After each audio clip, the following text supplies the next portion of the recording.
Yo, what's up mga idol? Welcome back dito kay Seaman TV Vlog at ito nga pinaspasan na parang mga langgam lang mga idol natin diyan mga good engineers na yan pinaspas pati mga kasukasuhan diyan kinabit na nga lahat at yun medyo patapos na tayo at tatapos na doon sa stopping box at yung nut doon sa ating pusra piston rod at ito nga at binabanatan na itong mga fittings at connection dito sa cylinder head ay talaga lamang ay napakasisipag na rin mga idol ko na rin may pahiga-higa pa may ano pa ay di paspas at tayo ay para makapagpahinga na at medyo talagang pagod na at ito nga at ganyan talaga ang buhay kasama talaga sa mga hanap buhay natin yung mga engineers, marinero, makinista, mga idol. Kaya yan, sipag-sipag lang talaga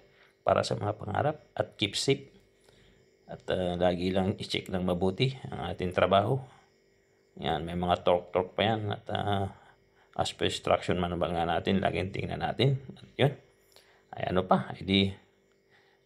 ayos na, hindi na kalamay na to. At yun, thank you so much sa inyong mga panonood, mga idol. And God bless us all always and mabuhay lagi and keep safe.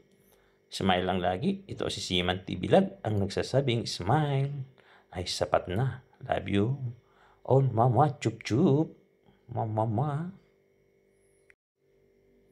Salamat nga pala na marami sa inyong panonood dito kay Seaman TV Vlog at thank you so much at lagi kayong nakasubaybay sa aking YouTube channel at sa aking din FB Reels. Salamat ng marami sa inyo and God bless us all and love you mama chup chup at saan masulok tayo ng mundo lagi lang safety and free at nandiyan lagi si God is good all the time mama chup chup chup.